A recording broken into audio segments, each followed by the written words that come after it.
भारत की धार्मिक सहिष्णुता वाली छवि पर असर। अमेरिकी कमीशन ने कहा, कोरोना के दौरान भारत में मुसलमानों को बलि का बकरा बनाए जाने का मामला पकड़ रहा है तूल। अमेरिकी कमीशन ने भारत को धार्मिक भेदभाव करने वाले देशों की लिस्ट में डालने का सुझाव भी दिया था। स्वास्थ्य मंत्रालय के सचिव लव अग्रवाल ने कहा था कि तबलीगी जमात के लोगों के देश भर के अलग अलग हिस्सों में जाने की वजह से संक्रमण के मामलों में बढ़ोतरी हुई है। अमेरिका के स्टेट डिपार्टमेंट की धार्मिक आजादी के लिए चिंताजनक स्थिति वाले देशों CPC की सूची में फिलहाल 9 देश हैं। इसमें पाकिस्तान भी शामिल है। अमेरिका के अंतर्राष्ट्रीय धार्मिक आजादी आयोग ने 28 अप्रैल को भारत को भी CPC में शामिल करने का सुझाव दिया था। देश में पिछले 1 साल में हुई मुस्लिम विरोधी घटनाओं के आधार पर ये सुझाव दिया गया। दिसंबर 2019 में संयुक्त राष्ट्र मानवाधिकार की ओर से बयान जारी कर भारत के नागरिक संशोधन बिल CAA को मुसलमानों के साथ भेदभाव वाला बताया गया था। क्या भारत में सोशल मीडिया पर बांटी जा रही नफरतों और कुछ अधिकारियों द्वारा की गई गलत बयानबाजी की वजह से भारत को इसका खामियाजा विश्व लेवल पर उठाना पड़ रहा है? जी हाँ, हम बात कर रहे हैं कोरोना संक्रमण फैलाने के लिए जिम्मेदार ठहराए गए एक समुदाय विशेष की। इस दौरान भारत की छवि पूरे विश्व में खराब हुई है। गौरतलब है कि दिल्ली के निजामुद्दीन इलाके में लगे मरकज के जमातियों के मामले में स्वास्थ्य मंत्रालय के सचिव लव अग्रवाल ने एक बयान में कहा था कि तबलीगी जमात के लोगों के देश भर के अलग अलग हिस्सों में जाने की वजह से संक्रमण के मामलों में बढ़ोतरी हुई है।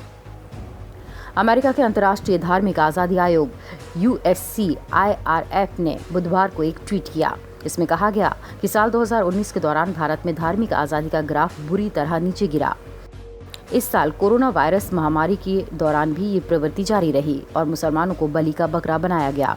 इन आधारों पर USCIRF को अमेरिका के स्टेट डिपार्टमेंट की धार्मिक आजादी के लिए चिंताजनक स्थिति वाले देशों की सूची में भारत को भी डालने का सुझाव देता है।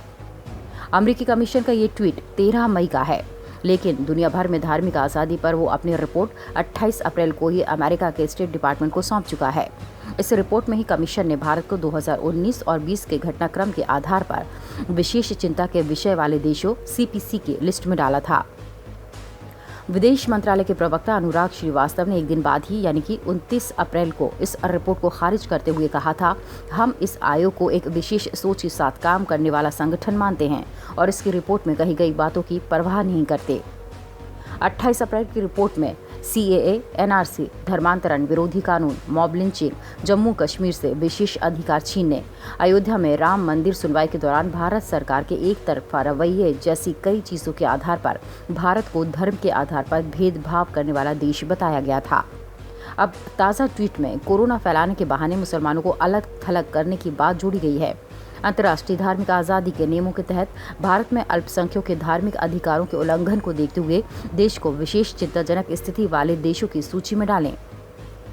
अमेरिकी कमीशन ने भारत सरकार की ओर एजेंसियों और अधिकारियों को अमेरिका आने पर प्रतिबंध लगाए जो धार्मिक स्वतंत्रता का उल्लंघन कर रही हैं। अमेरिका में इनकी संपत्तियों को भी जब्त करने का सुझाव दिया गया है। भारत में अमेरिकी दूतावास और राजनयिक को हिंसा प्रभावित क्षेत्रों में धार्मिक समुदाय, स्थानीय प्रशासन और पुलिस से मिलने के लिए कहा गया है। अल्पसंख्यकों की सुरक्षा के लिए भारत में कानून का पालन करने वाली संस्थाओं के साथ अमेरिका अपनी साझेदारी बढ़ाए। मॉनिटरिंग और वार्निंग सिस्टम बनाने के लिए भारत में सिविल सोसाइटियों को फंड दें ताकि पुलिस की सहायता से भड़काऊ भाषण और उकसाने वाली घटनाओं को समय रहते रोका जा सके।